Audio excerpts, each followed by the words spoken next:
Today, in Audiobooks for me, we are going to listen to The Man in the Brown Suit by Agatha Christie. This book is divided in 4 videos. This is Part 1. We hope you enjoy it. Prologue. Nadina, the Russian dancer who had taken Paris by storm, swayed to the sound of the applause, bowed and bowed again. Her narrow black eyes narrowed themselves still more, the long line of her scarlet mouth curved faintly upwards. Enthusiastic Frenchmen continued to beat the ground appreciatively as the curtain fell with a swish, hiding the reds and blues and magentas of the bizarre decors. In a swirl of blue and orange draperies, the dancer left the stage. A bearded gentleman received her enthusiastically in his arms. It was the manager. "Magnificent, petite, magnificent," he cried. "Tonight you have surpassed yourself." He kissed her gallantly on both cheeks in a somewhat matter-of-fact manner. Madame Nadina accepted the tribute with the ease of long habit and passed on to her dressing-room, where bouquets were heaped carelessly everywhere, marvellous garments of futuristic design hung on pegs, and the air was hot and sweet with the scent of the massed blossoms and with more sophisticated perfumes and essences.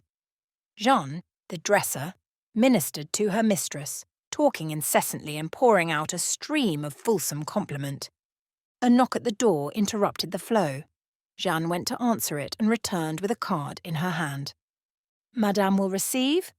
Let me see." The dancer stretched out a languid hand, but at the sight of the name on the card, Count Sergius Pavlovich, a sudden flicker of interest came into her eyes. "I will see him.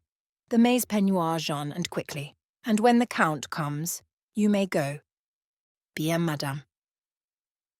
Jeanne brought the peignoir, an exquisite wisp of corn-coloured chiffon, and ermine. Nadina slipped into it and sat smiling to herself, whilst one long white hand beat a slow tattoo on the glass of the dressing-table. The Count was prompt to avail himself of the privilege accorded to him. A man of medium height, very slim, very elegant, very pale, extraordinarily weary.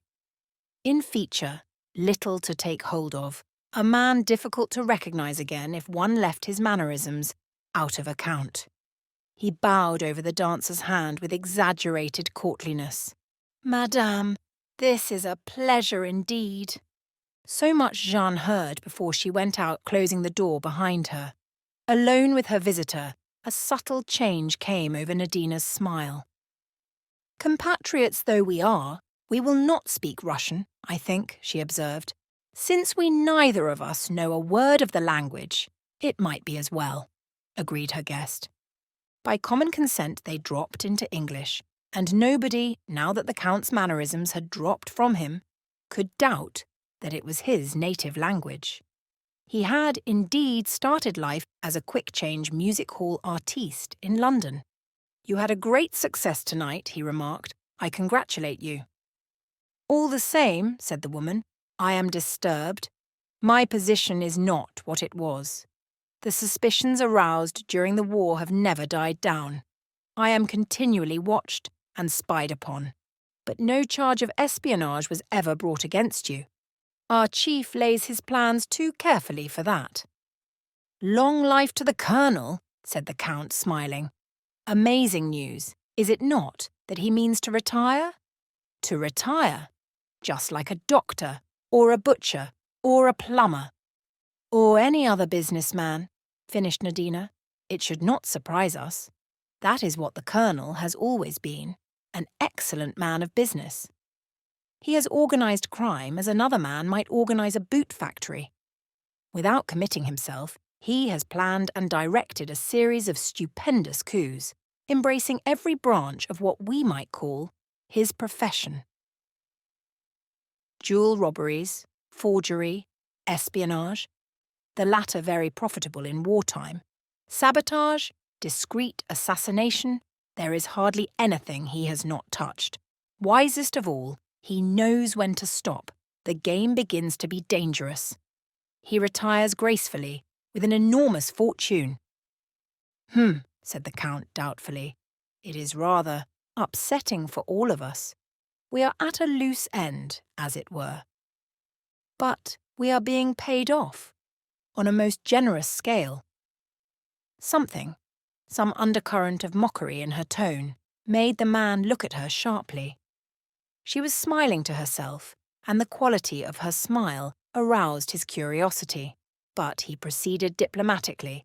Yes, the Colonel has always been a generous paymaster. I attribute much of his success to that, and to his invariable plan of providing a suitable scapegoat. A great brain, undoubtedly a great brain, and an apostle of the maxim, if you want a thing done safely, do not do it yourself.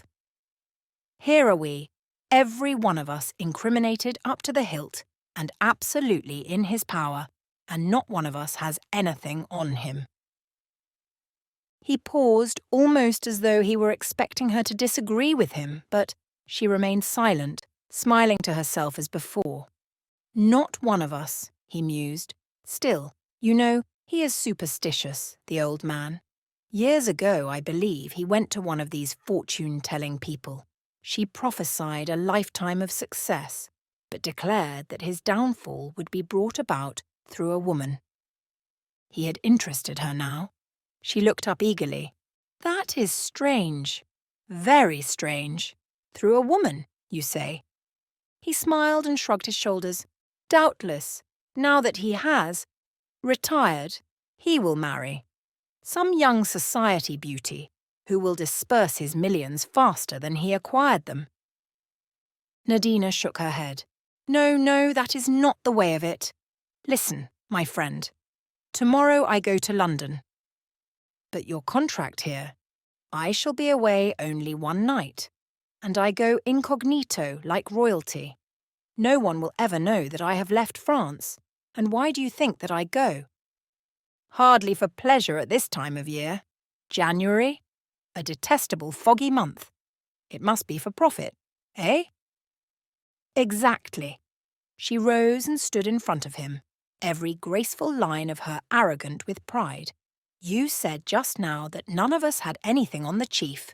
You were wrong. I have. I, a woman, have had the wit, and yes, the courage, for it needs courage, to double-cross him. You remember the De Beer diamonds? Yes, I remember. At Kimberley, just before the war broke out. I had nothing to do with it, and I never heard the details. The case was hushed up for some reason, was it not? A fine haul, too. £100,000 worth of stones. 2 of us worked it.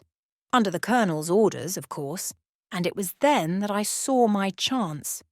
You see, the plan was to substitute some of the De Beer diamonds for some sample diamonds brought from South America by 2 young prospectors who happened to be in Kimberley at the time. Suspicion was then bound to fall on them. Very clever, interpolated the Count approvingly. The Colonel is always clever. Well, I did my part, but I also did one thing which the Colonel had not foreseen. I kept back some of the South American stones. 1 or 2 are unique and could easily be proved never to have passed through De Beer's hands. With these diamonds in my possession, I have the whip hand of my esteemed chief. Once the 2 young men are cleared, his part in the matter is bound to be suspected. I have said nothing all these years. I have been content to know that I had this weapon in reserve, but now matters are different. I want my price. And it will be a big, I might almost say a staggering price. Extraordinary, said the Count.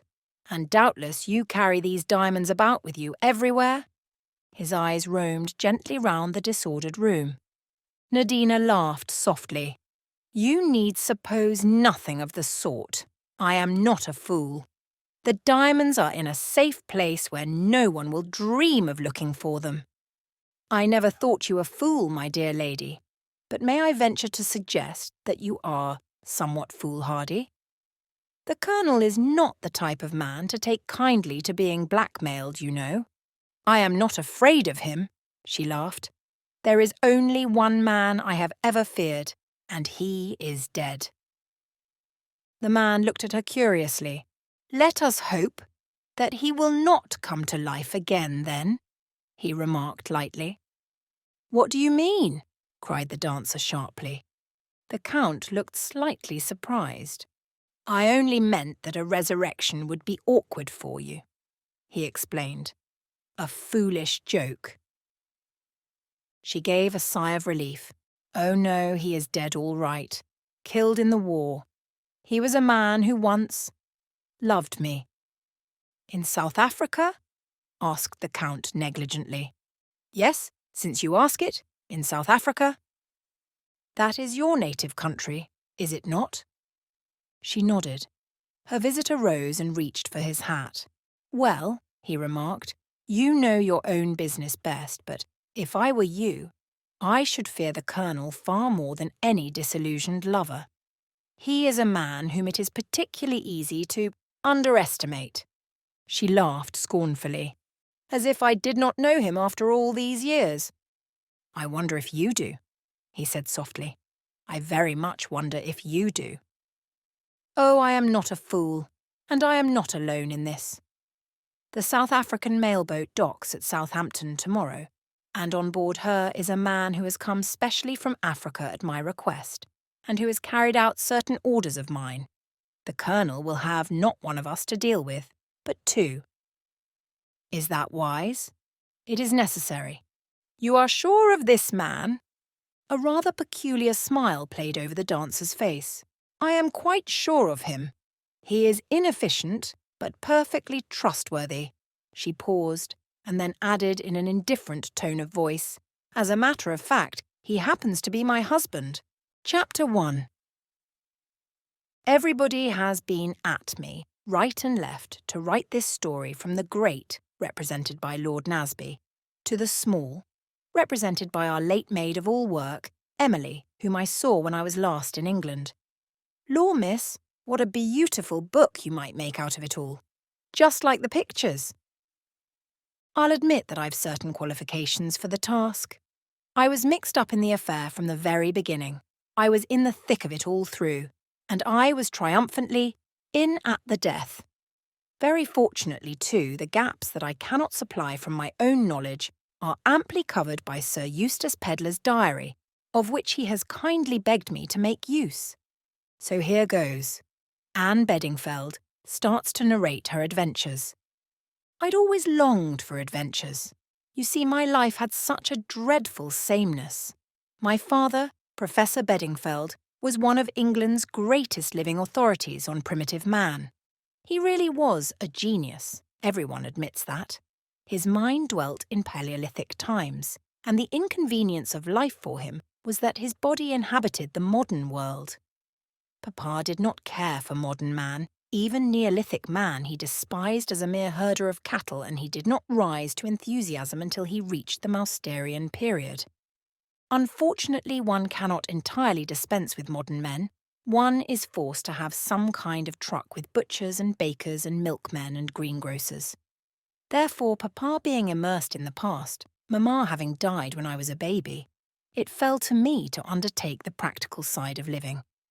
Frankly, I hate Paleolithic man, be he Aurignacian, Mousterian, Chelian, or anything else, and though I typed and revised most of Papa's Neanderthal man and his ancestors, Neanderthal men themselves fill me with loathing, and I always reflect what a fortunate circumstance it was that they became extinct in remote ages. I do not know whether Papa guessed my feelings on the subject, probably not, and in any case he would not have been interested. The opinion of other people never interested him in the slightest degree. I think it was really a sign of his greatness. In the same way, he lived quite detached from the necessities of daily life. He ate what was put before him in an exemplary fashion, but seemed mildly pained when the question of paying for it arose. We never seemed to have any money. His celebrity was not of the kind that brought in a cash return. Although he was a fellow of almost every important society and had rows of letters after his name, the general public scarcely knew of his existence, and his long, learned books, though adding signally to the sum total of human knowledge, had no attraction for the masses. Only on one occasion did he leap into the public gaze. He had read a paper before some society on the subject of the young of the chimpanzee. The young of the human race show some anthropoid features, whereas the young of the chimpanzee approach more nearly to the human than the adult chimpanzee does. That seems to show that whereas our ancestors were more simian than we are, the chimpanzees were of a higher type than the present species. In other words, the chimpanzee is a degenerate. That enterprising newspaper, the Daily Budget, being hard up for something spicy, immediately brought itself out with large headlines. We are not descended from monkeys, but our monkeys descended from us. Eminent professor says chimpanzees are decadent humans. Shortly afterwards, a reporter called to see Papa and endeavoured to induce him to write a series of popular articles on the theory. I have seldom seen Papa so angry. He turned the reporter out of the house with scant ceremony, much to my secret sorrow, as we were particularly short of money at the moment. In fact, for a moment I meditated running after the young man and informing him that my father had changed his mind and would send the articles in question.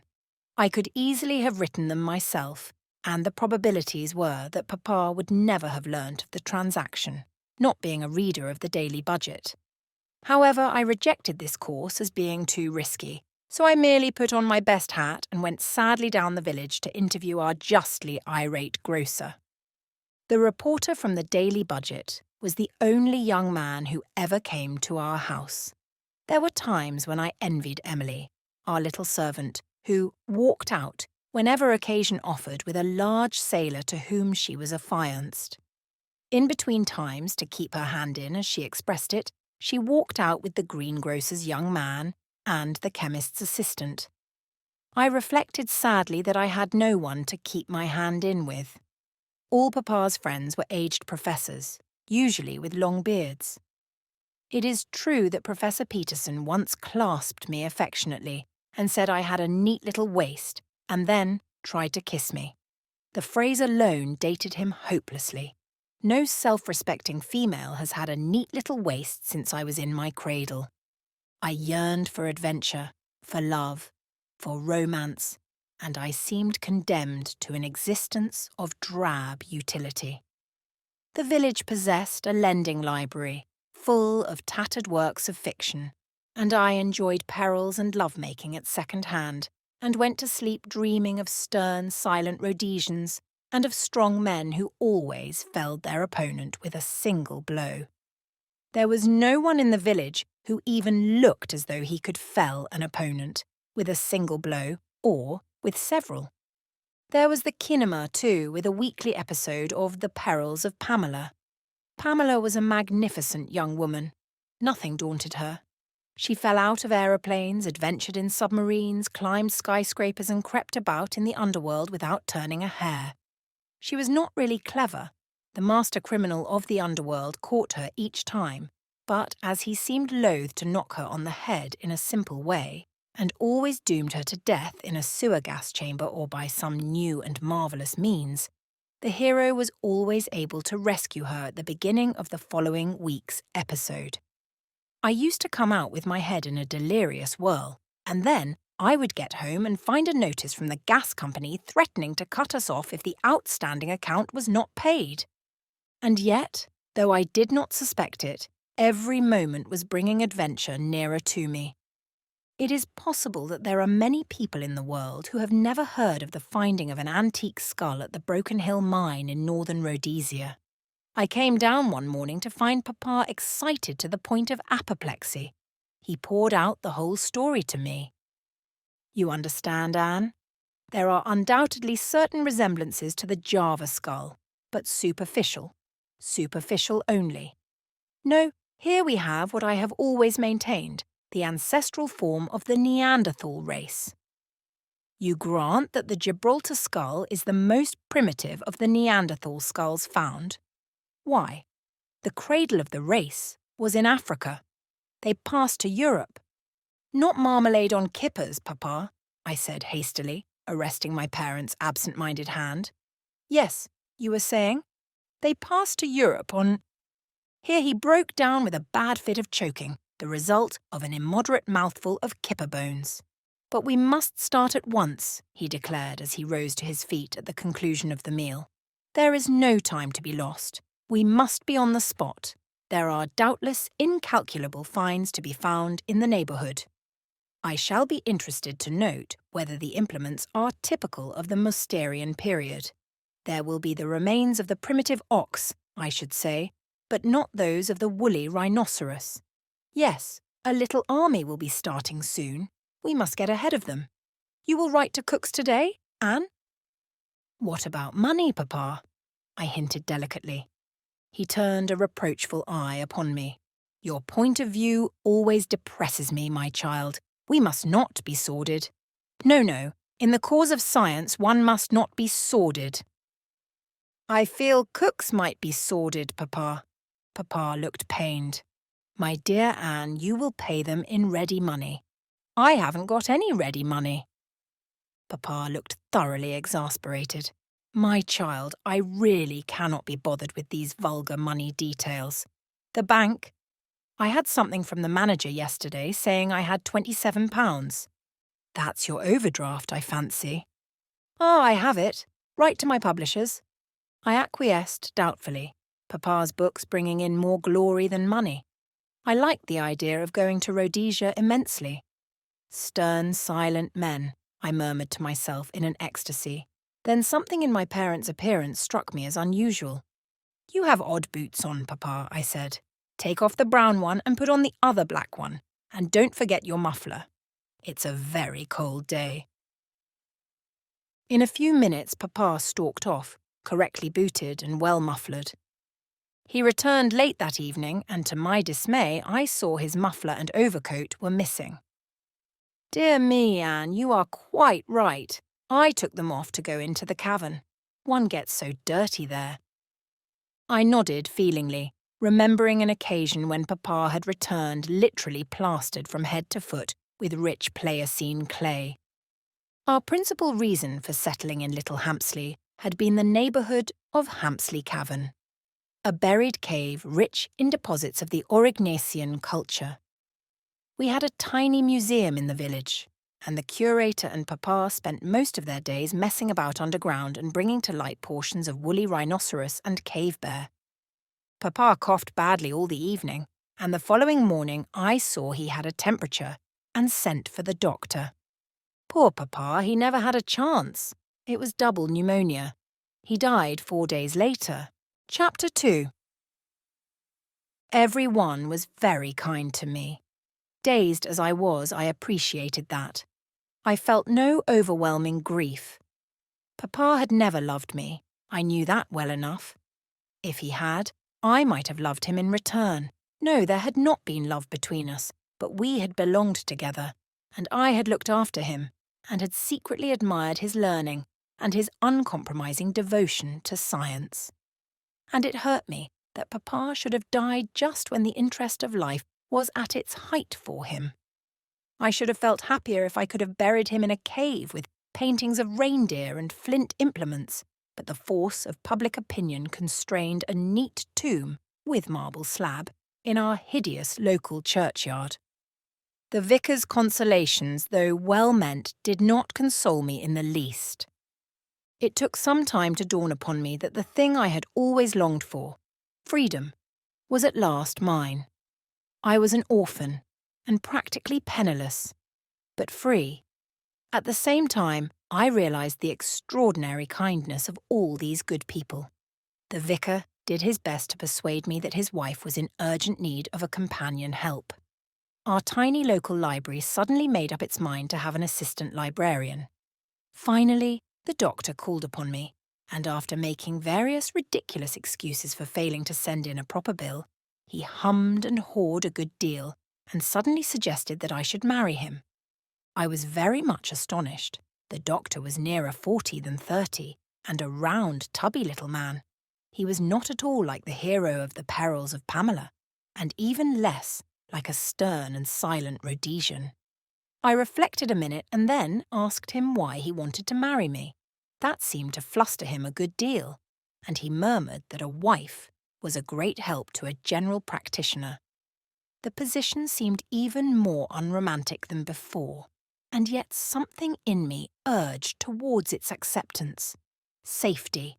That was what I was being offered. safety, and a comfortable home. Thinking it over now, I believe I did the little man an injustice. He was honestly in love with me, but a mistaken delicacy prevented him from pressing his suit on those lines. Anyway, my love of romance rebelled.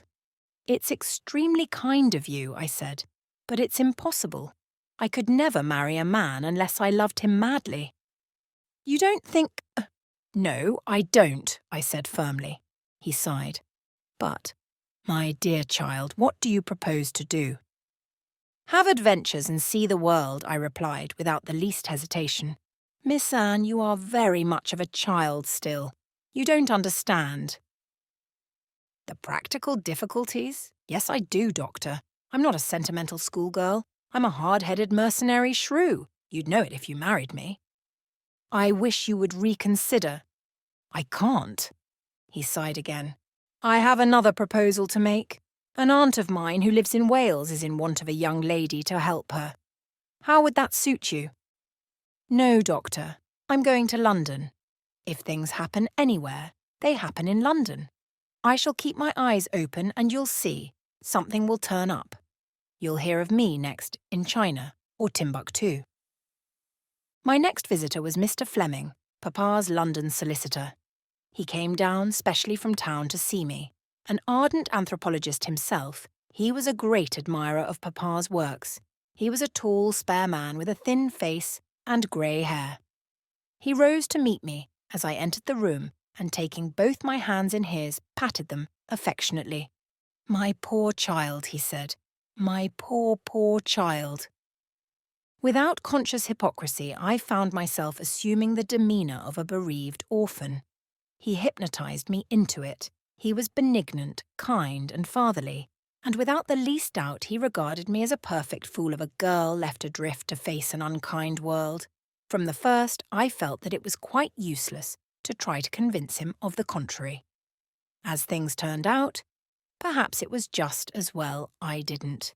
"My dear child, do you think you can listen to me, whilst I try to make a few things clear to you?" "Oh, yes. Your father, as you know, was a very great man. Posterity will appreciate him, but he was not a good man of business." I knew that quite as well, if not better than Mr. Fleming, but I restrained myself from saying so. He continued, "I do not suppose you understand much of these matters. I will try to explain as clearly as I can."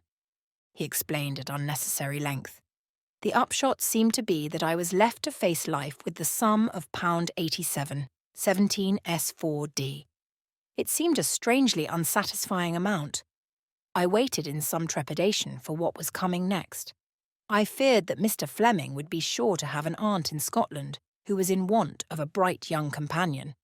Apparently, however, he hadn't. "The question is," he went on, "the future. I understand you have no living relatives." "I'm alone in the world," I said, and was struck anew by my likeness to a film heroine. "You have friends?" "Everyone has been very kind to me," I said gratefully. "Who would not be kind to one so young and charming?" said Mr. Fleming gallantly. "Well, well, my dear, we must see what can be done." He hesitated a minute and then said, "Supposing? How would it be if you came to us for a time?" I jumped at the chance. London! The place for things to happen. "It's awfully kind of you," I said. "Might I really? Just while I'm looking round. I must start out to earn my living, you know?" "Yes, yes, my dear child, I quite understand.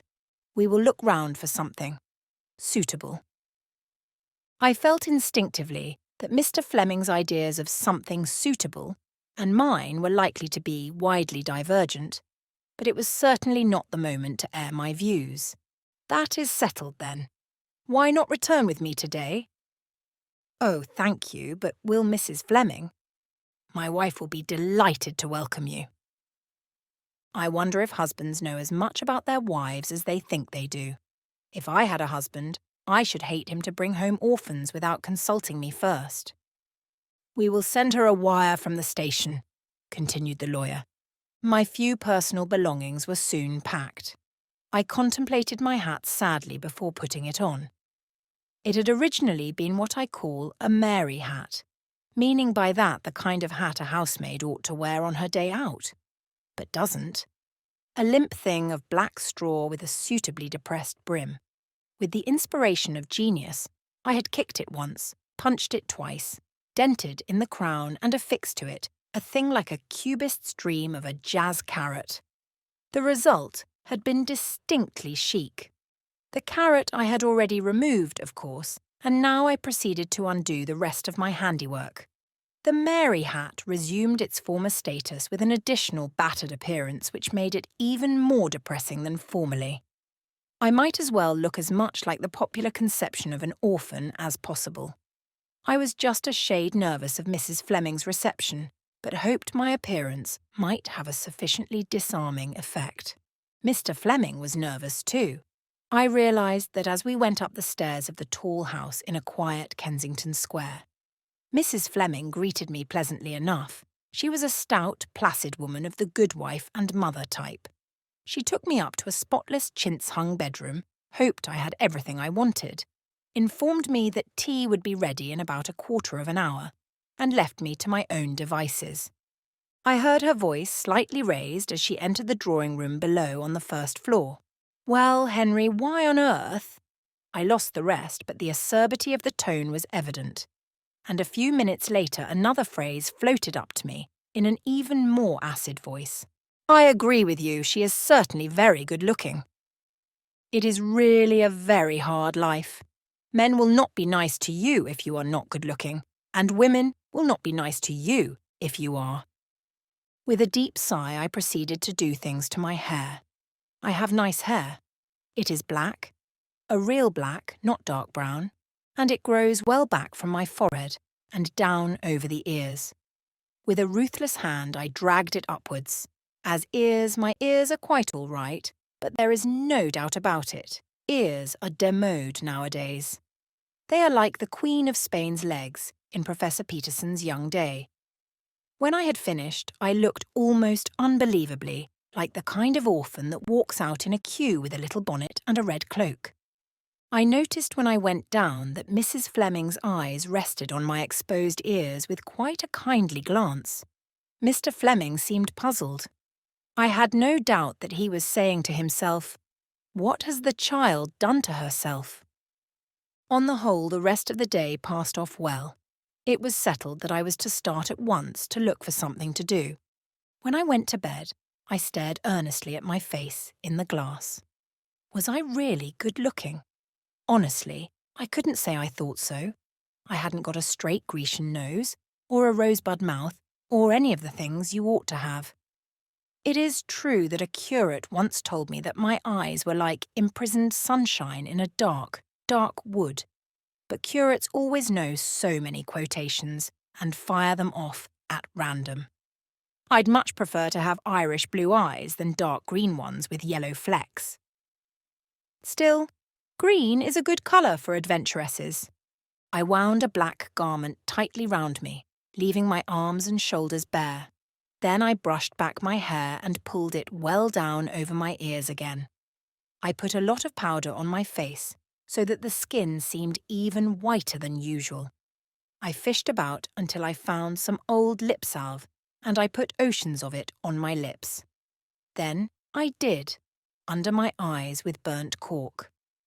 Finally, I draped a red ribbon over my bare shoulder, stuck a scarlet feather in my hair, and placed a cigarette in one corner of my mouth. The whole effect pleased me very much. "Anna the Adventuress," I said aloud, nodding at my reflection. "Anna the Adventuress, Episode 1, The House in Kensington." Girls are foolish things. Chapter 3. In the succeeding weeks I was a good deal bored. Mrs. Fleming and her friends seemed to me to be supremely uninteresting. They talked for hours of themselves and their children, and of the difficulties of getting good milk for the children, and of what they said to the dairy when the milk wasn't good. Then they would go on to servants, and the difficulties of getting good servants, and of what they had said to the woman at the registry office, and of what the woman at the registry office had said to them. They never seemed to read the papers or to care about what went on in the world. They disliked travelling. Everything was so different to England. The Riviera was all right, of course, because one met all one's friends there. I listened and contained myself with difficulty. Most of these women were rich. The whole wide, beautiful world was theirs to wander in, and they deliberately stayed in dirty, dull London and talked about milkmen and servants. I think now, looking back, that I was perhaps a shade intolerant. But they were stupid even at their chosen job. Most of them kept the most extraordinarily inadequate and muddled housekeeping accounts. My affairs did not progress very fast. The house and furniture had been sold, and the amount realised had just covered our debts. As yet, I had not been successful in finding a post, not that I really wanted one. I had the firm conviction that, if I went about looking for adventure, adventure would meet me halfway. It is a theory of mine that one always gets what one wants. My theory was about to be proved in practice. It was early in January, the 8th, to be exact. I was returning from an unsuccessful interview with a lady who said she wanted a secretary companion, but really seemed to require a strong charwoman who would work 12 hours a day for £25 a year. Having parted with mutual veiled impolitenesses, I walked down Edgware Road. The interview had taken place in a house in St John's Wood, and across Hyde Park to St George's Hospital. There I entered Hyde Park Corner Tube Station and took a ticket to Gloucester Road. Once on the platform, I walked to the extreme end of it. My inquiring mind wished to satisfy itself as to whether there really were points and an opening between the two tunnels just beyond the station in the direction of Down Street. I was foolishly pleased to find I was right. There were not many people on the platform, and at the extreme end, there was only myself and one man. As I passed him, I sniffed dubiously. If there is one smell I cannot bear, it is that of mothballs. This man's heavy overcoat simply reeked of them. And yet most men begin to wear their winter overcoats before January, and consequently by this time the smell ought to have worn off. The man was beyond me, standing close to the edge of the tunnel. He seemed lost in thought, and I was able to stare at him without rudeness. He was a small, thin man, very brown of face, with light blue eyes and a small, dark beard. Just come from abroad, I deduced. That's why his overcoat smells so. He's come from India, not an officer, or he wouldn't have a beard. Perhaps a tea planter. At this moment the man turned as though to retrace his steps along the platform. He glanced at me and then his eyes went on to something behind me, and his face changed. It was distorted by fear, almost panic. He stood a step backwards as though involuntarily recoiling from some danger, forgetting that he was standing on the extreme edge of the platform, and went down and over. There was a vivid flash from the rails and a crackling sound. I shrieked. People came running up. 2 station officials seemed to materialise from nowhere and took command. I remained where I was, rooted to the spot by a sort of horrible fascination. Part of me was appalled at the sudden disaster, and another part of me was coolly and dispassionately interested in the methods employed for lifting the man off the live rail and back onto the platform. "Let me pass, please. I am a medical man." A tall man with a brown beard pressed past me and bent over the motionless body. As he examined it, a curious sense of unreality seemed to possess me. The thing wasn't real. Couldn't be. Finally, the doctor stood upright and shook his head. Dead as a doornail. Nothing to be done. We had all crowded nearer, and an aggrieved porter raised his voice. "Now then, stand back there, will you? What's the sense in crowding round?" A sudden nausea seized me, and I turned blindly and ran up the stairs again towards the lift. I felt that it was too horrible. I must get out into the open air. The doctor who had examined the body was just ahead of me. The lift was just about to go up. Another having descended, and he broke into a run. As he did so, he dropped a piece of paper. I stopped, picked it up, and ran after him.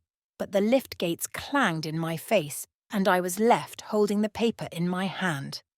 By the time the second lift reached the street level, there was no sign of my quarry. I hoped it was nothing important that he had lost, and for the first time I examined it. It was a plain half-sheet of notepaper with some figures and words scrawled upon it in pencil. This is a facsimile of it. Illustration indistinct cursive script which appears to say something like 17122 Kilmorden Castle. On the face of it, it certainly did not appear to be of any importance. Still, I hesitated to throw it away. As I stood there holding it, I involuntarily wrinkled my nose in displeasure. Mothballs again. I held the paper gingerly to my nose. Yes, it smelt strongly of them. But then I folded up the paper carefully and put it in my bag. I walked home slowly and did a good deal of thinking. I explained to Mrs. Fleming that I had witnessed a nasty accident in the tube and that I was rather upset and would go to my room and lie down. The kind woman insisted on my having a cup of tea. After that, I was left to my own devices, and I proceeded to carry out a plan I had formed coming home.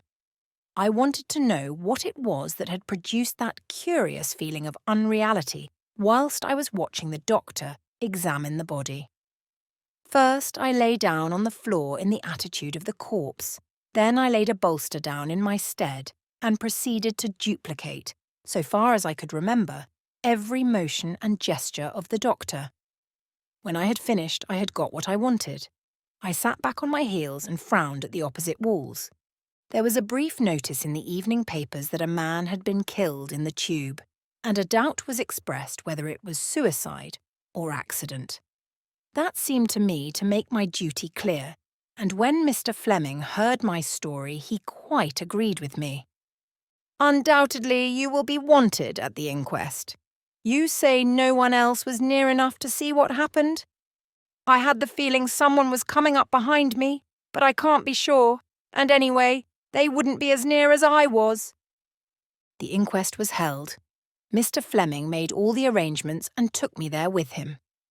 He seemed to fear that it would be a great ordeal to me, and I had to conceal from him my complete composure. The deceased had been identified as L.B. Carton. Nothing had been found in his pockets except a house agent's order to view a house on the river near Marlow. It was in the name of L.B. Carton, Russell Hotel. The bureau clerk from the hotel identified the man as having arrived the day before and booked a room under that name. He had registered as L.B. Carton, Kimberley, S., Africa. He had evidently come straight off the steamer. I was the only person who had seen anything of the affair. "You think it was an accident?" the coroner asked me. "I am positive of it. Something alarmed him, and he stepped backwards blindly, without thinking what he was doing." But what could have alarmed him? That I don't know. But there was something. He looked panic-stricken. A stolid juryman suggested that some men were terrified of cats. The man might have seen a cat. I didn't think his suggestion a very brilliant one, but it seemed to pass muster with the jury, who were obviously impatient to get home and only too pleased at being able to give a verdict of accident as opposed to suicide. "It is extraordinary to me," said the coroner, "that the doctor who first examined the body has not come forward. His name and address should have been taken at the time. It was most irregular not to do so." I smiled to myself. I had my own theory in regard to the doctor. In pursuance of it, I determined to make a call upon Scotland Yard at an early date. But the next morning brought a surprise. The Flemings took in the daily budget, and the daily budget was having a day after its own heart. Extraordinary sequel to tube accident. Woman found stabbed in lonely house. I read eagerly. A sensational discovery was made yesterday at the Mill House, Marlow. The Mill House, which is the property of Sir Eustace Pedlar, MP, is to be let unfurnished, and an order to view this property was found in the pocket of the man who was at first thought to have committed suicide by throwing himself on the live rail at Hyde Park Corner Tube Station. In an upper room of the Mill House, The body of a beautiful young woman was discovered yesterday, strangled. She is thought to be a foreigner, but so far has not been identified. The police are reported to have a clue. Sir Eustace Pedlar, the owner of the mill house, is wintering on the Riviera. Chapter 4. Nobody came forward to identify the dead woman. The inquest elicited the following facts. Shortly after 1 o'clock on January 8th, a well-dressed woman with a slight foreign accent had entered the offices of Messrs. Butler and Park, house agents, in Knightsbridge. She explained that she wanted to rent or purchase a house on the Thames within easy reach of London. The particulars of several were given to her, including those of the mill house. She gave the name of Mrs. de Castina and her address as the Ritz, but there proved to be no one of that name staying there, and the hotel people failed to identify the body. Mrs. James, the wife of Sir Eustace Pedlar's gardener, who acted as caretaker to the mill house and inhabited the small lodge opening on the main road, gave evidence. About 3 o'clock that afternoon, a lady came to see over the house. She produced an order from the house agents and, as was the usual custom, Mrs. James gave her the keys of the house. It was situated at some distance from the lodge, and she was not in the habit of accompanying prospective tenants. A few minutes later, a young man arrived. Mrs. James described him as tall and broad-shouldered, with a bronzed face and light grey eyes. He was clean-shaven and was wearing a brown suit. He explained to Mrs. James that he was a friend of the lady who had come to look over the house, but had stopped at the post office to send a telegram. She directed him to the house and thought no more about the matter. 5 minutes later he reappeared, handed her back the keys and explained that he feared the house would not suit them. Mrs. James did not see the lady, but thought that she had gone on ahead. What she did notice was that the young man seemed very much upset about something. He looked like a man who'd seen a ghost. I thought he was taken ill. On the following day, another lady and gentleman came to see the property and discovered the body lying on the floor in one of the upstairs rooms. Mrs. James identified it as that of the lady who had come the day before. The house agents also recognised it as that of Mrs. de Castina. The police surgeon gave it as his opinion that the woman had been dead about 24 hours. The Daily Budget had jumped to the conclusion that the man in the tube had murdered the woman and afterwards committed suicide. However, as the tube victim was dead at 2 o'clock and the woman was alive and well at 3 o'clock, the only logical conclusion to come to was that the two occurrences had nothing to do with each other, and that the order to view the house at Marlow, found in the dead man's pocket, was merely one of those coincidences which so often occur in this life. A verdict of willful murder against some person or persons unknown was returned, and the police, and the Daily Budget, were left to look for the man in the brown suit. Since Mrs. James was positive that there was no one in the house when the lady entered it, and that nobody, except the young man in question, entered it until the following afternoon, it seemed only logical to conclude that he was the murderer of the unfortunate Mrs. de Castina. She had been strangled with a piece of stout black cord and had evidently been caught unawares with no time to cry out. The black silk handbag which she carried contained a well-filled note-case and some loose change, a fine lace handkerchief, unmarked, and the return half of a first-class ticket to London. Nothing much there to go upon. Such were the details published broadcast by the Daily Budget, and "Find the man in the brown suit" was their daily war cry. On an average, about 500 people wrote daily to announce their success in the quest, and tall young men with well-tanned faces cursed the day when their tailors had persuaded them to a brown suit. The accident in the tube, dismissed as a coincidence, faded out of the public mind. Was it a coincidence? I was not so sure. No doubt I was prejudiced. The tube incident was my own pet mystery. But there certainly seemed to me to be a connection of some kind between the two fatalities. In each there was a man with a tanned face, evidently an Englishman living abroad, and there were other things. It was the consideration of these other things that finally impelled me to what I considered a dashing step. I presented myself at Scotland Yard and demanded to see whoever was in charge of the Mill House case. My request took some time to understand, as I had inadvertently selected the department for lost umbrellas, but eventually I was ushered into a small room and presented to Detective Inspector Meadows. Inspector Meadows was a small man with a ginger head and what I considered a peculiarly irritating manner. A satellite, also in plain clothes, sat unobtrusively in a corner. "Good morning," I said nervously. "Good morning. Will you take a seat? I understand you've something to tell me that you think may be of use to us." His tone seemed to indicate that such a thing was unlikely in the extreme. I felt my temper stirred. "Of course you know about the man who was killed in the tube, the man who had an order to view this same house at Marlow in his pocket." "Ah," said the inspector. "You are the Miss Beddingfeld who gave evidence at the inquest. Certainly the man had an order in his pocket. A lot of other people may have had too, only they didn't happen to be killed." I rallied my forces. "You don't think it odd that this man had no ticket in his pocket? Easiest thing in the world to drop your ticket. Done it myself. And no money. He had some loose change in his trousers pocket, but no note case. Some men don't carry a pocketbook or note case of any kind." I tried another tack. "You don't think it's odd that the doctor never came forward afterwards? A busy medical man very often doesn't read the papers.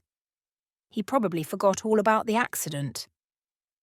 "In fact, Inspector, you are determined to find nothing odd," I said sweetly. "Well, I'm inclined to think you're a little too fond of the word, Miss Beddingfeld. Young ladies are romantic, I know, fond of mysteries and such like. But, as I'm a busy man—" I took the hint and rose. The man in the corner raised a meek voice. "Perhaps the young lady would tell us briefly what her ideas really are on the subject, Inspector." The inspector fell in with the suggestion readily enough. "Yes, come now, Miss Beddingfeld, don't be offended. You've asked questions and hinted things. Just say straight out what it is you've got in your head." I wavered between injured dignity and the overwhelming desire to express my theories. Injured dignity went to the wall. "You said at the inquest you were positive it wasn't suicide." "Yes, I'm quite certain of that. The man was frightened." "What frightened him? It wasn't me. But someone might have been walking up the platform towards us. Someone he recognised." "You didn't see anyone?" "No," I admitted. "I didn't turn my head. Then, as soon as the body was recovered from the line, a man pushed forward to examine it, saying he was a doctor." "Nothing unusual in that," said the inspector dryly. "But he wasn't a doctor." "What?" "He wasn't a doctor," I repeated. "How do you know that, Miss Beddingfeld?" "It's difficult to say exactly. I've worked in hospital during the war, and I've seen doctors handle bodies. There's a sort of deft professional callousness that this man hadn't got. Besides, a doctor doesn't usually feel for the heart on the right side of the body." "He did that?" "Yes, I didn't notice it specially at the time, except that I felt there was something wrong. But I worked it out when I got home, and then I saw why the whole thing had looked so unhandy to me at the time." Said the inspector. He was reaching slowly for pen and paper. "In running his hands over the upper part of the man's body, he would have ample opportunity to take anything he wanted from the pockets." "Doesn't sound likely to me," said the inspector. "But, well, can you describe him at all?" "He was tall and broad-shouldered, wore a dark overcoat and black boots, a bowler hat. He had a dark pointed beard and gold-rimmed eyeglasses." "Take away the overcoat, the beard and the eyeglasses, and there wouldn't be much to know him by," grumbled the inspector. "He could alter his appearance easy enough in 5 minutes if he wanted to, which he would do if he's the swell pickpocket you suggest." I had not intended to suggest anything of the kind, but from this moment I gave the inspector up as hopeless. "Nothing more you can tell us about him?" he demanded, as I rose to depart. "Yes," I said. I seized my opportunity to fire a parting shot. "His head was markedly brachycephalic. He will not find it so easy to alter that." I observed with pleasure that Inspector Meadows' pen wavered. It was clear that he did not know how to spell brachycephalic. Chapter 5. In the first heat of indignation, I found my next step unexpectedly easy to tackle. I had had a half-formed plan in my head when I went into Scotland Yard, one to be carried out if my interview there was unsatisfactory. It had been profoundly unsatisfactory. That is, if I had the nerve to go through with it.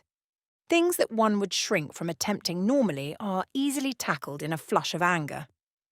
Without giving myself time to reflect, I walked straight to the house of Lord Nasby. Lord Nasby was the millionaire owner of the Daily Budget. He owned other papers, several of them, but the Daily Budget was his special child. It was as the owner of the Daily Budget that he was known to every householder in the United Kingdom.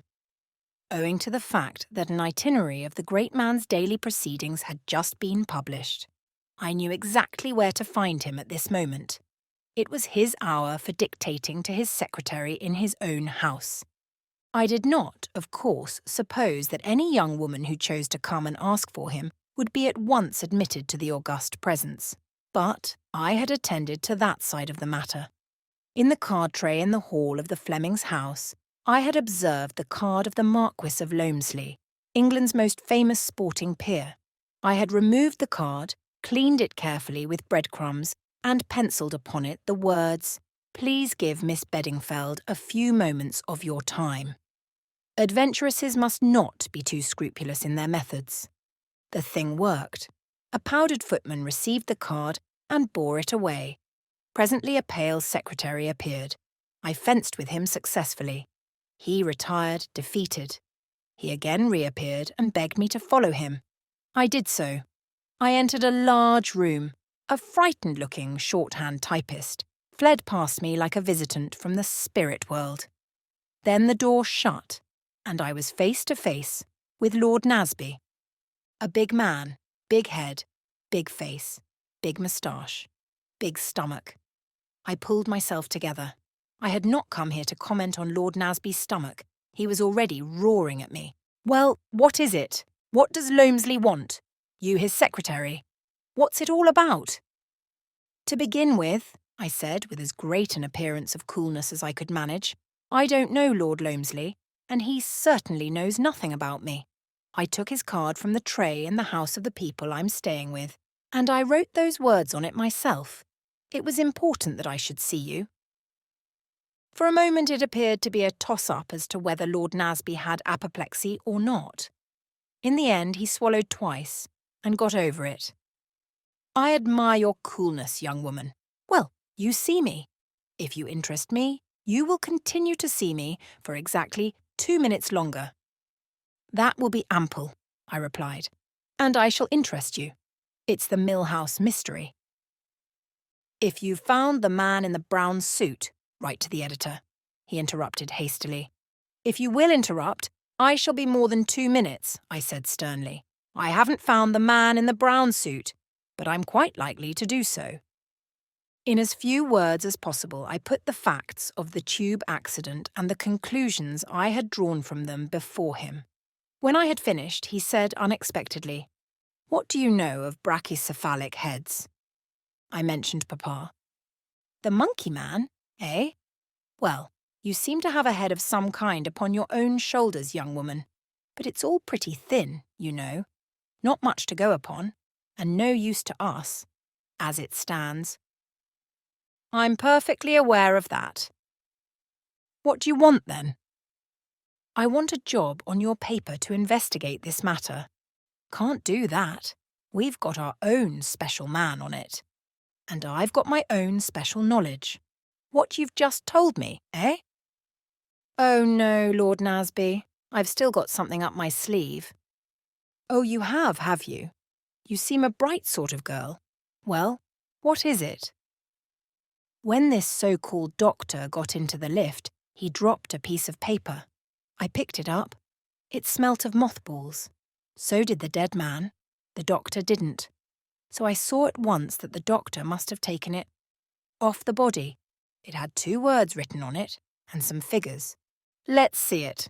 Lord Nasby stretched out a careless hand. I think not, I said, smiling. It's my find, you see. I'm right. You are a bright girl. Quite right to hang on to it. No scruples about not handing it over to the police? I went there to do so this morning. They persisted in regarding the whole thing as having nothing to do with the Marlowe affair, so I thought that in the circumstances I was justified in retaining the paper.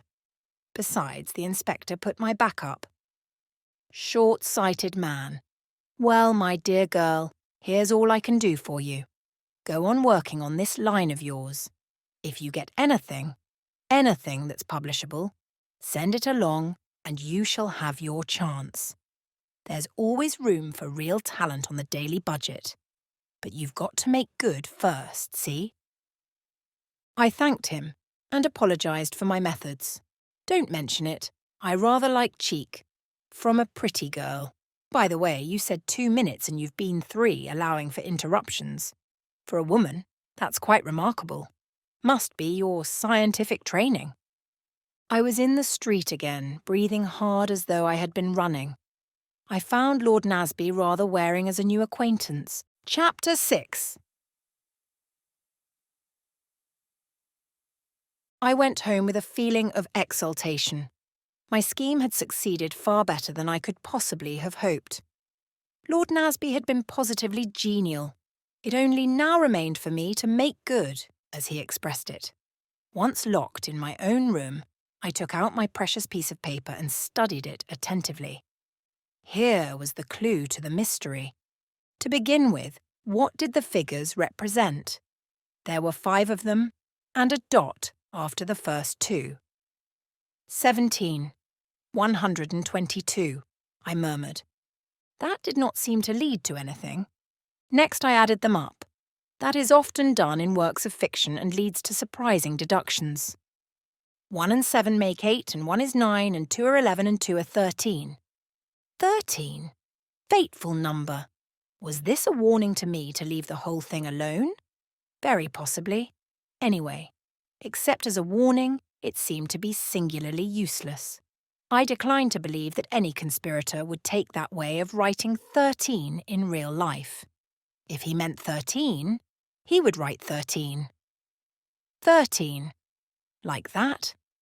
There was a space between the 1 and the 2.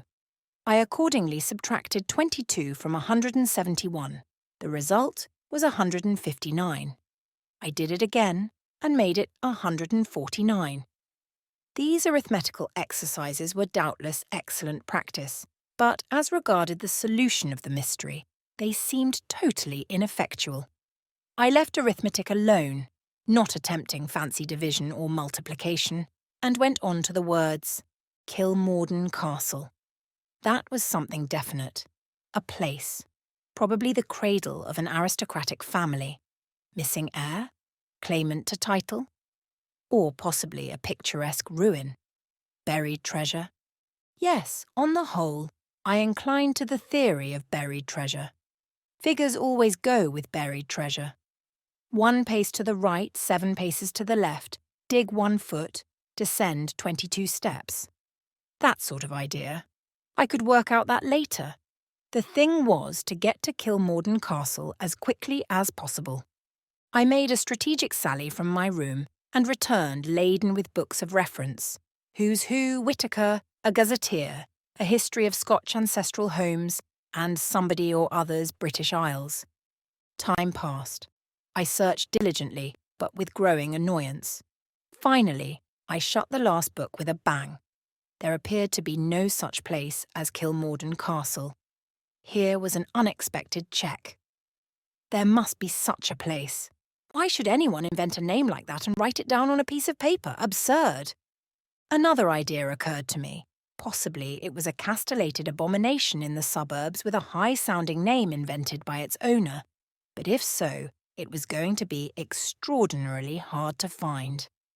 I sat back gloomily on my heels. I always sit on the floor to do anything really important, and wondered how on earth I was to set about it. Was there any other line I could follow? I reflected earnestly and then sprang to my feet delightedly. Of course I must visit the scene of the crime, always done by the best sleuths, and no matter how long afterwards it may be, they always find something that the police have overlooked. My course was clear. I must go to Marlow. But how was I to get into the house? I discarded several adventurous methods and plumped for stern simplicity. The house had been to let, presumably was still to let. I would be a prospective tenant. I also decided on attacking the local house agents, as having fewer houses on their books. Here, however, I reckoned without my host. A pleasant clerk produced particulars of about half a dozen desirable properties. It took all my ingenuity to find objections to them. In the end, I feared I had drawn a blank. "And you've really nothing else?" I asked, gazing pathetically into the clerk's eyes. "Something right on the river, and with a fair amount of garden and a small lodge," I added, summing up the main points of the mill house as I had gathered them from the papers. "Well, of course there's Sir Eustace Pedlar's place," said the man doubtfully. "The mill house, you know." Not where?" I faltered. Really, faltering is getting to be my strong point. "That's it. Where the murder took place. But perhaps you wouldn't like—" "Oh, I don't think I should mind," I said with an appearance of rallying. I felt my bona fides was now quite established, and perhaps I might get it cheap, in the circumstances. A master touch that, I thought. Well, it's possible. There's no pretending that it will be easy to let now, servants and all that, you know. If you like the place after you've seen it, I should advise you to make an offer. Shall I write you out an order?" "If you please." A quarter of an hour later, I was at the lodge of the mill house. In answer to my knock, the door flew open and a tall, middle-aged woman literally bounced out. "Nobody can go into the house, do you hear that? Fairly sick of you reporters, I am. Sir Eustace's orders are—" "I understood the house was to let," I said freezingly, holding out my order. "Of course, if it's already taken—" "Oh, I'm sure I beg your pardon, miss. I've been fairly pestered with these newspaper people. Not a minute's peace. No, the house isn't let, nor likely to be now." "Are the drains wrong?" I asked in an anxious whisper. "Oh, Lord, miss, the drains is all right. But surely you've heard about that foreign lady as was done to death here." "I believe I did read something about it in the papers," I said carelessly. My indifference piqued the good woman.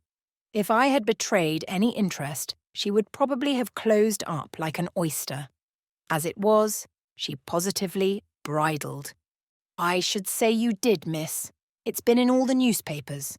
The daily budget's out still to catch the man who did it. It seems, according to them, as our police are no good at all." "Well, I hope they'll get him. Although a nice-looking young fellow he was, and no mistake. A kind of soldierly look about him."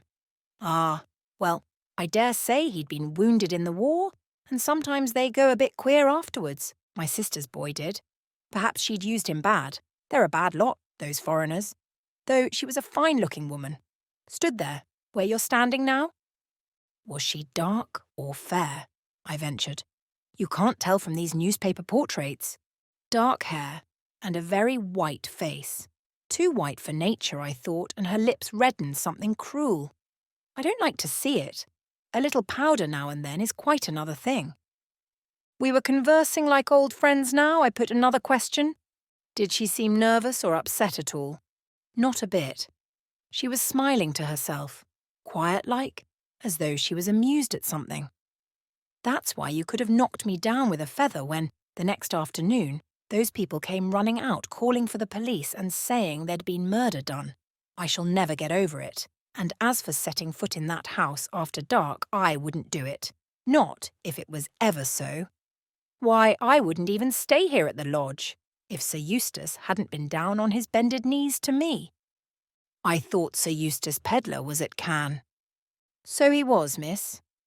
He come back to England when he heard the news, and as to the bended knees, that was a figure of speech, his secretary, Mr. Paget, having offered us double pay to stay on. And, as my John says, money is money nowadays. I concurred heartily with John's by no means original remarks. The young man now, said Mrs. James, reverting suddenly to a former point in the conversation. He was upset. His eyes, light eyes they were, I noticed them particular, was all shining. Excited, I thought. But I never dreamt of anything being wrong, not even when he came out again looking all queer. How long was he in the house? Oh, not long, a matter of 5 minutes, maybe. How tall was he, do you think? About 6 foot. I should say so, maybe. He was clean-shaven, you say? Yes, miss. Not even one of these toothbrush moustaches. Was his chin at all shiny? I asked on a sudden impulse. Mrs. James stared at me with awe. Well, now you come to mention it, miss. It was. However did you know? It's a curious thing, but murderers often have shiny chins, I explained wildly. Mrs. James accepted the statement in all good faith. Really now, miss, I never heard that before. You didn't notice what kind of a head he had, I suppose?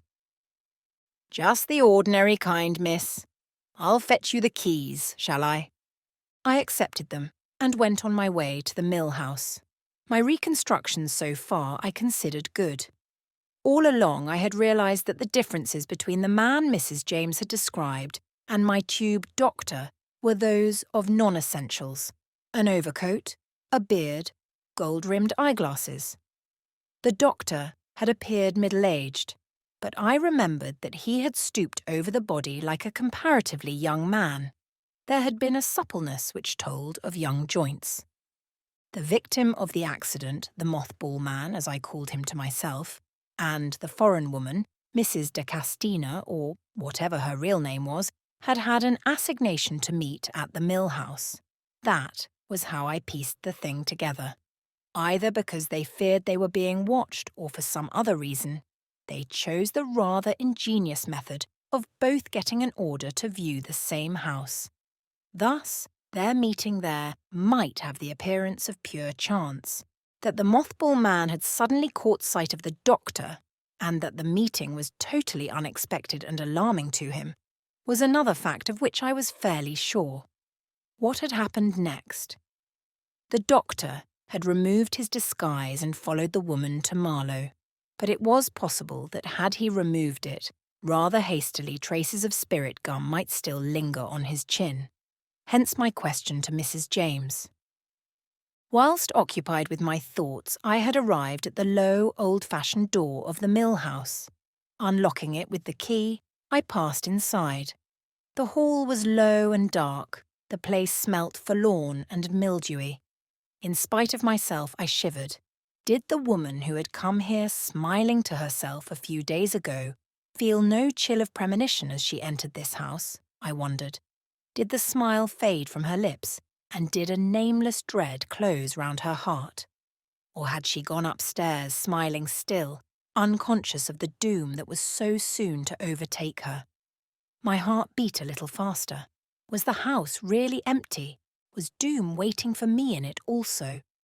For the first time I understood the meaning of the much-used word, atmosphere.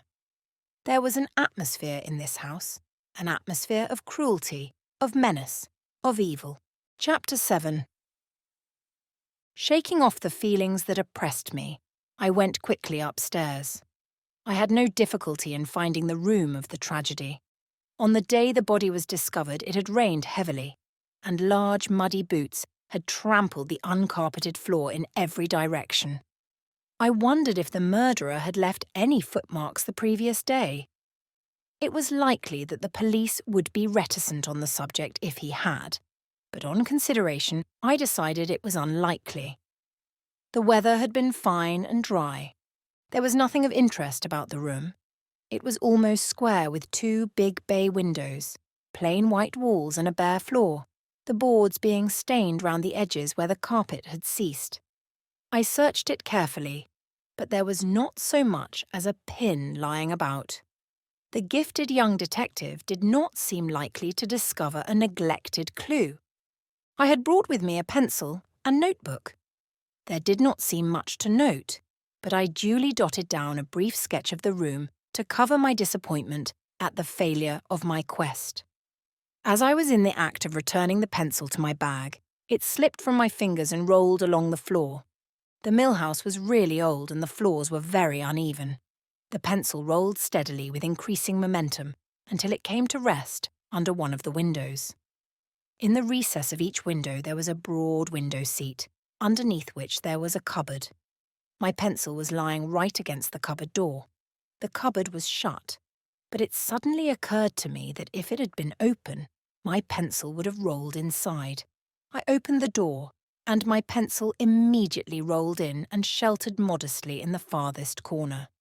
I retrieved it, noting as I did so that owing to the lack of light and the peculiar formation of the cupboard, one could not see it, but had to feel for it.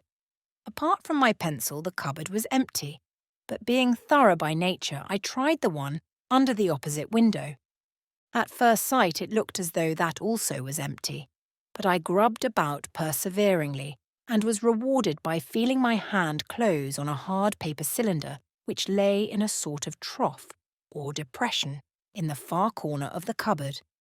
As soon as I had it in my hand, I knew what it was: a roll of Kodak films. Here was a find. I realised, of course, that these films might very well be an old roll belonging to Sir Eustace Pedlar which had rolled in here, and had not been found when the cupboard was emptied.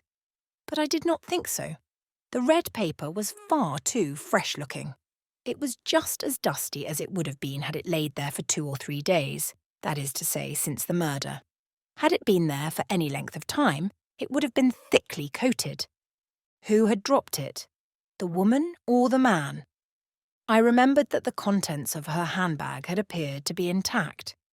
If it had been jerked open in the struggle and the roll of films had fallen out, surely some of the loose money would have been scattered about also.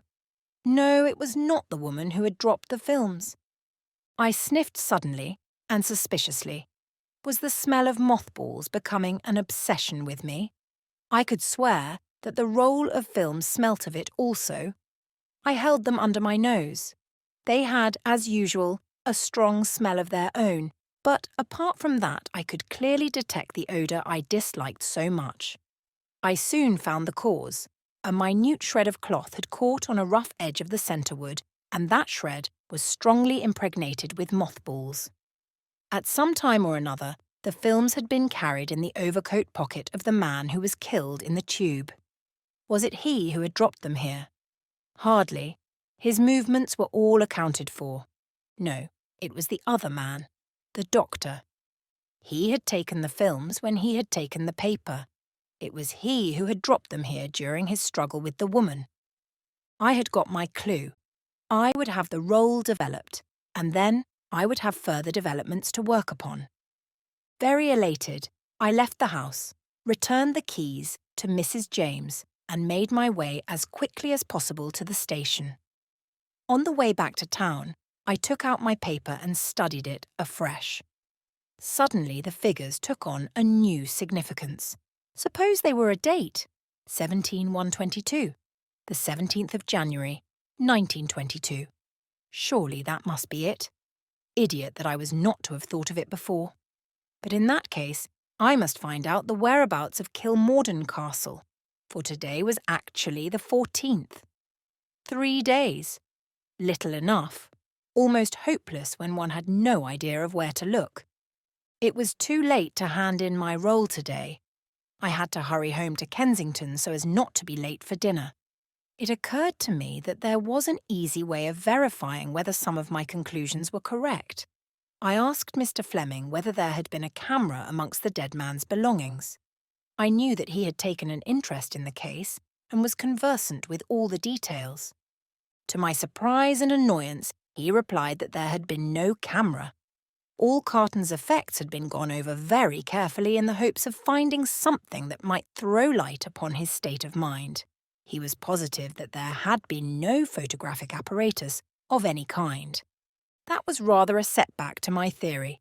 If he had no camera, why should he be carrying a roll of films? I set out early next morning to take my precious roll to be developed. I was so fussy that I went all the way to Regent Street to the big Kodak place. I handed it in and asked for a print of each film. The man finished stacking together a heap of films packed in yellow tin cylinders for the tropics, and picked up my roll. He looked at me. "You've made a mistake, I think," he said, smiling. "Oh no," I said. "I'm sure I haven't." "You've given me the wrong roll. This is an unexposed one." I walked out with what dignity I could muster. I dare say it is good for one now and again to realise what an idiot one can be, but nobody relishes the process.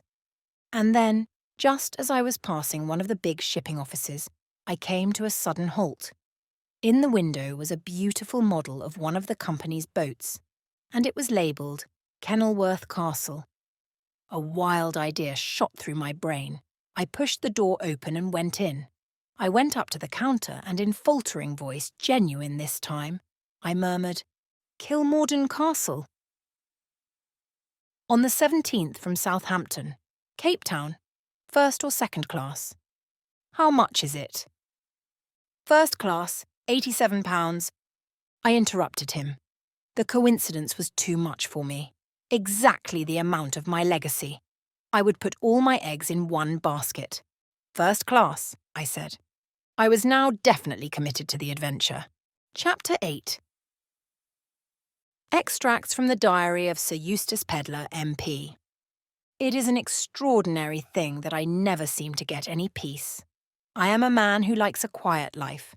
I like my club, my rubber of bridge, a well-cooked meal, a sound wine. I like England in the summer and the Riviera in the winter. I have no desire to participate in sensational happenings. Sometimes, in front of a good fire, I do not object to reading about them in the newspaper, but that is as far as I am willing to go. My object in life is to be thoroughly comfortable. I have devoted a certain amount of thought and a considerable amount of money to further that end. But I cannot say that I always succeed. If things do not actually happen to me, they happen round me. And frequently, in spite of myself, I become involved. I hate being involved. All this because Guy Paget came into my bedroom this morning with a telegram in his hand and a face as long as a mute at a funeral. Guy Paget is my secretary, a zealous, painstaking, hard-working fellow, admirable in every respect. I know no one who annoys me more. For a long time I have been racking my brains as to how to get rid of him. But you cannot very well dismiss a secretary because he prefers work to play, likes getting up early in the morning, and has positively no vices. The only amusing thing about the fellow is his face. He has the face of a 14th century poisoner, the sort of man the Borgias got to do their odd jobs for them. I wouldn't mind so much if Paget didn't make me work too. My idea of work is something that should be undertaken lightly and airily, trifled with, in fact. I doubt if Guy Paget has ever trifled with anything in his life. He takes everything seriously. That is what makes him so difficult to live with. Last week I had the brilliant idea of sending him off to Florence. He talked about Florence and how much he wanted to go there. "My dear fellow," I cried, "you shall go tomorrow. I will pay all your expenses." January isn't the usual time for going to Florence, but it would be all one to Paget. I could imagine him going about, guidebook in hand, religiously doing all the picture galleries. And a week's freedom was cheap to me at the price. It has been a delightful week. I have done everything I wanted to, and nothing that I did not want to do. But when I blinked my eyes open and perceived Paget standing between me and the light at the unearthly hour of 9 a.m. this morning, I realised that freedom was over. "My dear fellow," I said, "has the funeral already taken place, or is it for later in the morning?" Paget does not appreciate dry humour. He merely stared. "So you know, Sir Eustace?" "Know what?" I said crossly. "From the expression of your face, I inferred that one of your near and dear relatives was to be interred this morning." Paget ignored the sally as far as possible. "I thought you couldn't know about this." He tapped the telegram. "I know you dislike being aroused early, but it is 9 o'clock. Paget insists on regarding 9 a.m. as practically the middle of the day, and I thought that under the circumstances—" He tapped the telegram again. "What is that thing?" I asked. "It's a telegram from the police at Marlow. A woman has been murdered in your house."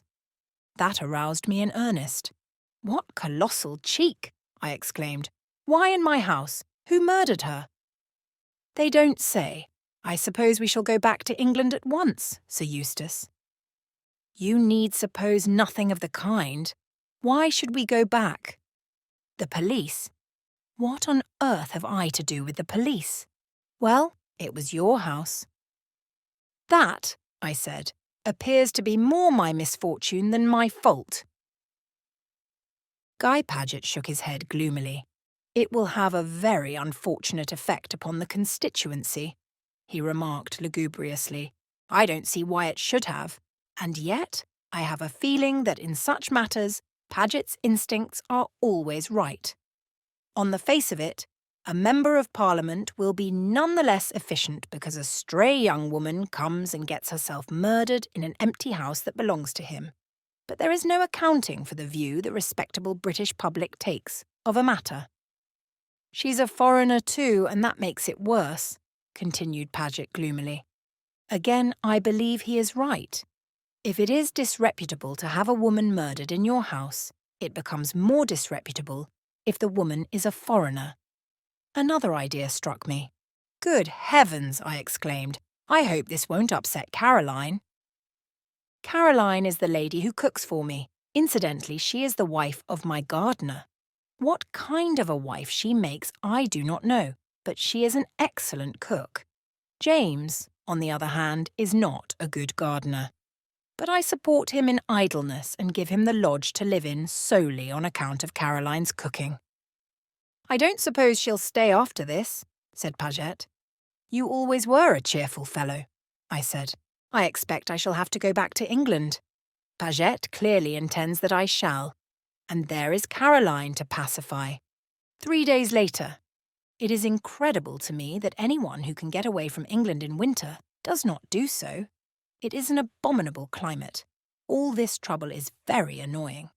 The house agents say it will be next to impossible to let the mill house after all the publicity. Caroline has been pacified with double pay. We could have sent her a cable to that effect from Cannes. In fact, as I have said all along, there was no earthly purpose to serve by our coming over. I shall go back tomorrow. 1 day later. Several very surprising things have occurred. To begin with, I met Augustus Milray, the most perfect example of an old ass the present government has produced. His manner oozed diplomatic secrecy as he drew me aside in the club into a quiet corner. He talked a good deal. About South Africa and the industrial situation there. About the growing rumours of a strike on the Rand. Of the secret causes actuating that strike. I listened as patiently as I could. Finally, he dropped his voice to a whisper and explained that certain documents had come to light which ought to be placed in the hands of General Smuts. "I've no doubt you're quite right," I said, stifling a yawn. "But how are we to get them to him? Our position in the matter is delicate. Very delicate." "What's wrong with the post?" I said cheerfully. "Put a 2-penny stamp on and drop 'em in the nearest letterbox." He seemed quite shocked at the suggestion. "My dear peddler, the common post." It has always been a mystery to me why governments employ king's messengers and draw such attention to their confidential documents. If you don't like the post, send one of your young Foreign Office fellows. He'll enjoy the trip. "Impossible," said Milray, wagging his head in a senile fashion. "There are reasons, my dear peddler. I assure you there are reasons." "Well," I said, rising, "all this is very interesting, but I must be off. 1 minute, my dear peddler. 1 minute, I beg of you. Now tell me, in confidence, is it not true that you intend visiting South Africa shortly yourself? You have large interests in Rhodesia, I know, and the question of Rhodesia joining in the Union is one in which you have a vital interest. Well, I had thought of going out in about a month's time. You couldn't possibly make it sooner. This month? This week, in fact. I could, I said, eyeing him with some interest, but I don't know that I particularly want to. You would be doing the government a great service, a very great service. You would not find them, ungrateful. Meaning you want me to be the postman? Exactly. Your position is an unofficial one, your journey is bona fide. Everything would be eminently satisfactory. Well, I said slowly, I don't mind if I do. The one thing I am anxious to do is to get out of England again as soon as possible.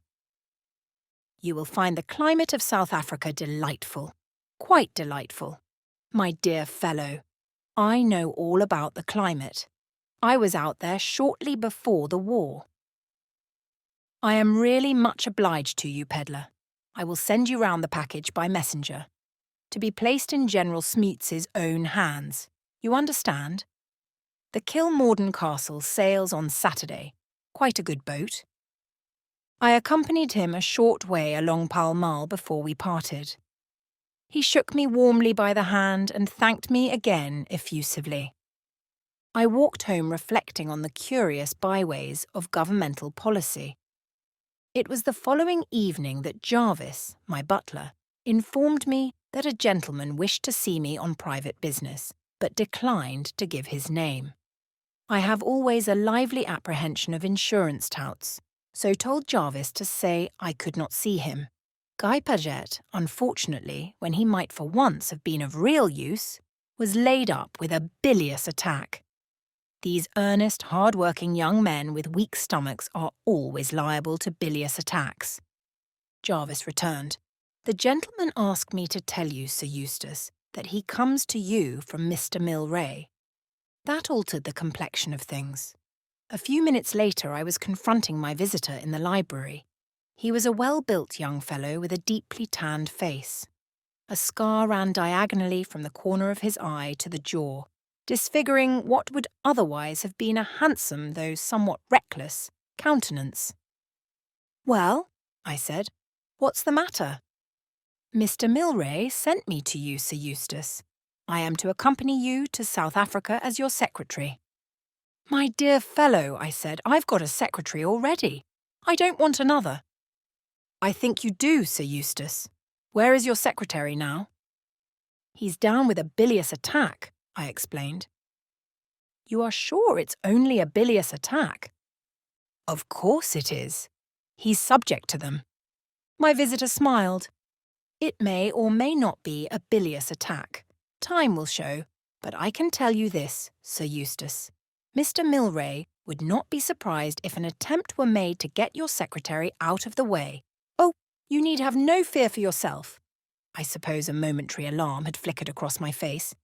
"You are not threatened. Your secretary out of the way, access to you would be easier. In any case, Mr. Milray wishes me to accompany you. The passage money will be our affair, of course, but you will take the necessary steps about the passport, as though you had decided that you needed the services of a second secretary." He seemed a determined young man. We stared at each other, and he stared me down. "Very well," I said feebly. "You will say nothing to anyone as to my accompanying you." "Very well," I said again. After all, perhaps it was better to have this fellow with me, but I had a premonition that I was getting into deep waters. Just when I thought I had attained peace, I stopped my visitor as he was turning to depart. "It might be just as well if I knew my new secretary's name," I observed sarcastically. He considered for a minute. "Harry Rayburn seems quite a suitable name," he observed. It was a curious way of putting it. "Very well," I said for the third time. Chapter 9. Anne's narrative resumed. It is most undignified for a heroine to be seasick. In books, the more it rolls and tosses, the better she likes it. When everybody else is ill, she alone staggers along the deck, braving the elements and positively rejoicing in the storm. I regret to say that at the first roll the Kilmorden gave, I turned pale and hastened below. A sympathetic stewardess received me. She suggested dry toast and ginger ale. I remained groaning in my cabin for 3 days. Forgotten was my quest. I had no longer any interest in solving mysteries. I was a totally different Anne to the one who had rushed back to the South Kensington Square so jubilantly from the shipping office. I smile now as I remember my abrupt entry into the drawing room. Mrs. Fleming was alone there. She turned her head as I entered. "Is that you, Anne, my dear? There is something I want to talk over with you." "Yes?" I said, curbing my impatience. "Miss Emery is leaving me." Miss Emery was the governess. "As you have not yet succeeded in finding anything, I wondered if you would care. It would be so nice if you remained with us altogether." I was touched. She didn't want me, I knew. It was sheer Christian charity that prompted the offer.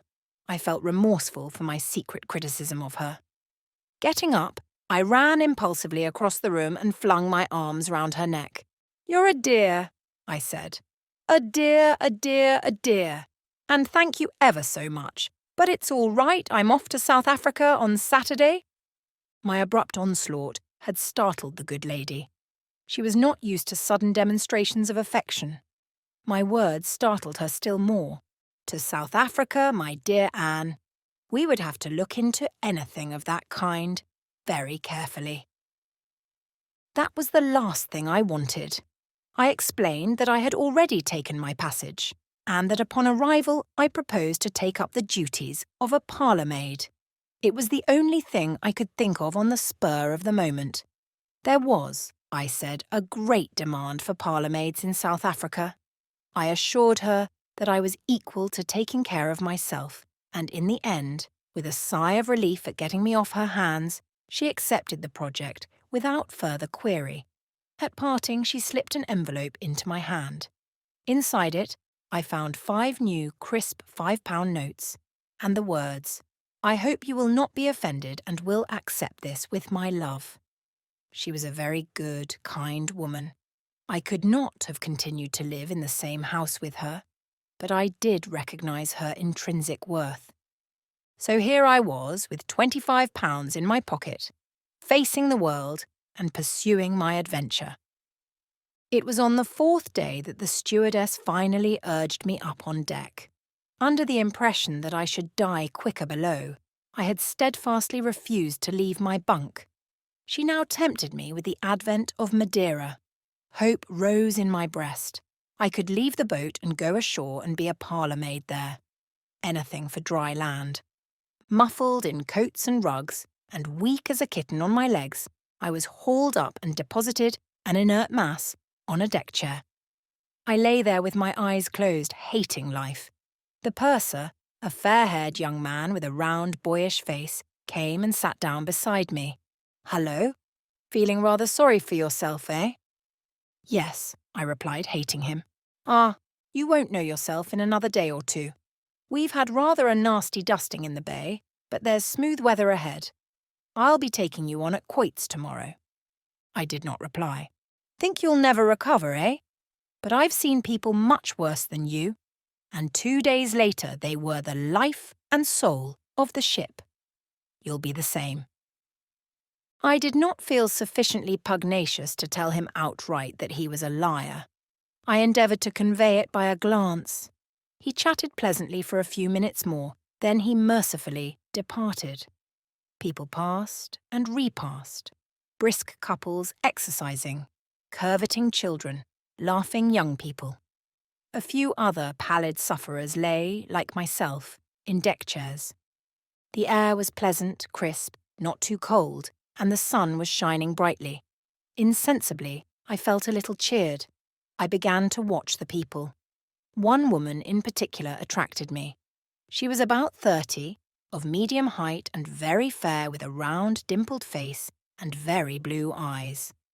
Her clothes, though perfectly plain, had that indefinable air of cut about them which spoke of Paris. Also, in a pleasant but self-possessed way, she seemed to own the ship. Deck stewards ran to and fro obeying her commands. She had a special deck chair and an apparently inexhaustible supply of cushions. She changed her mind 3 times as to where she would like it placed. Throughout everything, she remained attractive and charming. She appeared to be one of those rare people in the world who know what they want, see that they get it, and manage to do so without being offensive. I decided that if I ever recovered, but of course I shouldn't, it would amuse me to talk to her. We reached Madeira about midday. I was still too inert to move, but I enjoyed the picturesque-looking merchants who came on board and spread their merchandise about the decks. There were flowers, too. I buried my nose in an enormous bunch of sweet wet violets and felt distinctly better. In fact, I thought I might just possibly last out the end of the voyage.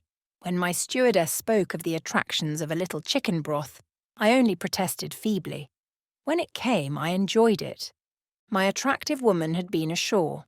She came back escorted by a tall, soldierly-looking man with dark hair and a bronzed face, whom I had noticed striding up and down the deck earlier in the day. I put him down at once as one of the strong, silent men of Rhodesia. He was about 40, with a touch of greying hair at either temple, and was easily the best-looking man on board. When the stewardess brought me up an extra rug, I asked her if she knew who my attractive woman was. That's a well-known society lady, the Honourable Mrs. Clarence Blair. You must have read about her in the papers. I nodded, looking at her with renewed interest. Mrs. Blair was very well known indeed as one of the smartest women of the day. I observed with some amusement that she was the centre of a good deal of attention. Several people essayed to scrape acquaintance with the pleasant informality that a boat allows. I admired the polite way that Mrs. Blair snubbed them. She appeared to have adopted the strong, silent man as her special cavalier, and he seemed duly sensible of the privilege accorded him. The following morning, to my surprise, after taking a few turns round the deck with her attentive companion, Mrs. Blair came to a halt by my chair. "Feeling better this morning?" I thanked her and said I felt slightly more like a human being. "You did look ill yesterday. Colonel Race and I decided that we should have the excitement of a funeral at sea, but you've disappointed us." I laughed. "Being up in the air has done me good." "Nothing like fresh air," said Colonel Race, smiling. "Being shut up in those stuffy cabins would kill anyone," declared Mrs. Blair, dropping into a seat by my side and dismissing her companion with a little nod. "You've got an outside one, I hope." I shook my head.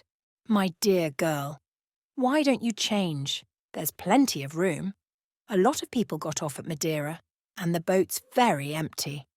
Talk to the purser about it. He's a nice little boy. He changed me into a beautiful cabin because I didn't care for the one I'd got. You talk to him at lunchtime when you go down." I shuddered. I couldn't move. "Don't be silly. Come and take a walk now with me." She dimpled at me encouragingly. I felt very weak on my legs at first, but as we walked briskly up and down, I began to feel a brighter and better being. After a turn or two, Colonel Race joined us again. "You can see the grand peak of Tenerife from the other side. Can we?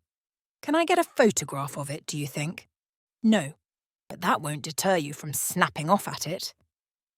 Mrs. Blair laughed. "You are unkind. Some of my photographs are very good. About 3% effective, I should say." We all went round to the other side of the deck. There, glimmering white and snowy, enveloped in a delicate rose-coloured mist, rose the glistening pinnacle. I uttered an exclamation of delight. Mrs. Blair ran for her camera. Undeterred by Colonel Race's sardonic comments, she snapped vigorously. "There, that's the end of the roll." "Oh." Her tone changed to one of chagrin. "I've had the thing at bulb all the time." "I always like to see a child with a new toy," murmured the Colonel. How horrid you are. But I've got another roll." She produced it in triumph from the pocket of her sweater. A sudden roll of the boat upset her balance, and as she caught at the rail to steady herself, the roll of films flashed over the side. "Oh!" cried Mrs. Blair, comically dismayed. She leaned over. "Do you think they have gone overboard?" "No, you may have been fortunate enough to brain an unlucky steward in the deck below." A small boy who had arrived unobserved a few paces to our rear blew a deafening blast on a bugle. "Lunch!" declared Mrs. Blair ecstatically. "I've had nothing to eat since breakfast except 2 cups of beef tea. Lunch, Miss Beddingfeld?" "Well," I said waveringly, "yes, I do feel rather hungry." "Splendid. You're sitting at the purser's table, I know. Tackle him about the cabin." I found my way down to the saloon, began to eat gingerly, and finished by consuming an enormous meal. My friend of yesterday congratulated me on my recovery. Every one was changing cabins today, he told me, and he promised that my things should be moved to an outside one without delay. There were only 4 at our table, myself, a couple of elderly ladies, and a missionary who talked a lot about our poor black brothers. I looked round at the other tables. Mrs. Blair was sitting at the captain's table, Colonel Race next to her. On the other side of the captain was a distinguished-looking, grey-haired man. A good many people I had already noticed on deck, but there was one man who had not previously appeared. Had he done so, he could hardly have escaped my notice. He was tall and dark, and had such a peculiarly sinister type of countenance that I was quite startled. I asked the purser with some curiosity who he was. "That man? Oh, that's Sir Eustace Pedlar's secretary. Been very seasick, poor chap, and not appeared before. Sir Eustace has got 2 secretaries with him, and the sea's been too much for both of them. The other fellow hasn't turned up yet. This man's name is Paget." So Sir Eustace Pedlar, the owner of the mill house, was on board. Probably only a coincidence, and yet— "That's Sir Eustace," my informant continued, "sitting next to the captain. Pompous old ass." The more I studied the secretary's face, the less I liked it. Its even pallor, the secretive, heavy-lidded eyes, the curiously flattened head. It all gave me a feeling of distaste, of apprehension. Leaving the saloon at the same time as he did, I was close behind him as he went up on deck. He was speaking to Sir Eustace, and I overheard a fragment or two. "I'll see about the cabin at once, then, shall I? It's impossible to work in yours with all your trunks." "My dear fellow," Sir Eustace replied, "my cabin is intended, A, for me to sleep in, and B, to attempt to dress in. I never had any intentions of allowing you to sprawl about the place making an infernal clicking with that typewriter of yours." "That's just what I say, Sir Eustace. We must have somewhere to work." Here I parted company from them, and went below to see if my removal was in progress. I found my steward busy at the task. "Very nice cabin, miss. On D-deck. No, 13. "Oh no," I cried, "not 13. 13 is the one thing I am superstitious about. It was a nice cabin too. I inspected it, wavered, but a foolish superstition prevailed. I appealed almost tearfully to the steward. "Isn't there any other cabin I can have?" The steward reflected. "Well, there's 17 just along on the starboard side. That was empty this morning, but I rather fancy it's been allotted to someone. Still, as the gentlemen's things aren't in yet, and as gentlemen aren't anything like so superstitious as ladies, I dare say he wouldn't mind changing." I hailed the proposition gratefully, and the steward departed to obtain permission from the purser. He returned grinning. "That's all right, miss. We can go along." He led the way to 17. It was not quite as large as number 13, but I found it eminently satisfactory. "I'll fetch your things right away, miss," said the steward. But at that moment, the man with the sinister face, as I had nicknamed him, appeared in the doorway. "Excuse me," he said, "but this cabin is reserved for the use of Sir Eustace, peddler." "That's all right, sir," explained the steward. "We're fitting up number 13 instead." No, it was no. 17 I was to have. No, 13 is a better cabin, sir. Larger. I specially selected number 17, and the purser said I could have it. "I'm sorry," I said coldly, "but no, 17 has been allotted to me." "I can't agree to that." The steward put in his oar. "The other cabin's just the same, only better." "I want no. 17. "What's all this?" demanded a new voice. "Steward, put my things in here. This is my cabin." It was my neighbour at lunch, the Reverend Edward Chichester. "I beg your pardon," I said. "It's my cabin." "It is allotted to Sir Eustace Pedlar," said Mr. Paget. We were all getting rather heated. "I'm sorry to have to dispute the matter," said Chichester with a meek smile which failed to mask his determination to get his own way. Meek men are always obstinate, I have noticed. He edged himself sideways into the doorway. "You're to have number 28 on the port side," said the steward. "A very good cabin, sir." I am afraid that I must insist. No, 17 was the cabin promised to me. We had come to an impasse. Each one of us was determined not to give way. Strictly speaking, I, at any rate, might have retired from the contest and eased matters by offering to accept cabin 28. So long as I did not have 13, it was immaterial to me what other cabin I had. But my blood was up. I had not the least intention of being the first to give way. And I disliked Chichester. He had false teeth which clicked when he ate. Many men have been hated for less. We all said the same things over again. The steward assured us even more strongly that both the other cabins were better cabins. None of us paid any attention to him. Paget began to lose his temper. Chichester kept his serenely. With an effort, I also kept mine. And still none of us would give way an inch. A wink and a whispered word from the steward gave me my cue. I faded unobtrusively from the scene. I was lucky enough to encounter the purser almost immediately. "Oh, please," I said, "you did say I could have cabin 17, and the others won't go away. Mr. Chichester and Mr. Paget. You will let me have it, won't you?"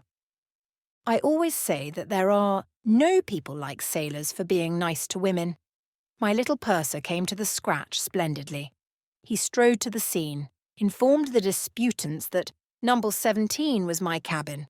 They could have no's than 13 and 28 respectively, or stay where they were, whichever they chose. I permitted my eyes to tell him what a hero he was, and then installed myself in my new domain. The encounter had done me worlds of good. The sea was smooth, the weather growing daily warmer. Seasickness was a thing of the past. I went up on deck and was initiated into the mysteries of deck quoits. I entered my name for various sports. Tea was served on deck, and I ate heartily. After tea, I played shovelboard with some pleasant young men. They were extraordinarily nice to me. I felt that life was satisfactory and delightful. The dressing bugle came as a surprise, and I hurried to my new cabin. The stewardess was awaiting me with a troubled face. "There's a terrible smell in your cabin, miss. What it is, I'm sure I can't think, but I doubt if you'll be able to sleep here. There's a deck cabin up on C deck, I believe. You might move into that. Just for the night, anyway." The smell really was pretty bad. Quite nauseating. I told the stewardess I would think over the question of moving whilst I dressed. I hurried over my toilet, sniffing distastefully as I did so. What was the smell? Dead rat? No, worse than that, and quite different. Yet I knew it. It was something I had smelt before. Something. I had got it. Asafoetida.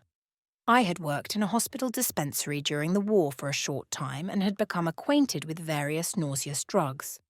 Asafoetida. That was it. But how? I sank down on the sofa, suddenly realising the thing.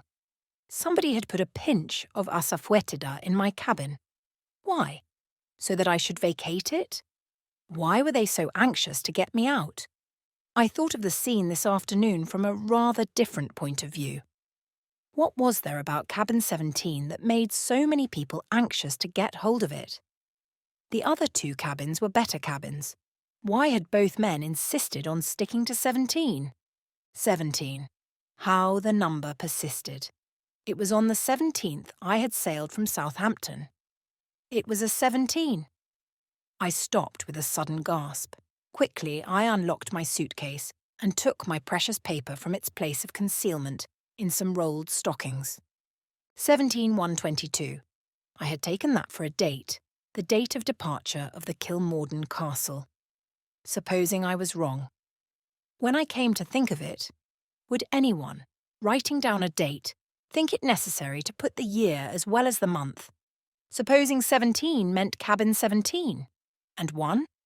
The time, 1 o'clock. Then 22 must be the date. I looked up at my little almanac. Tomorrow was the 22nd.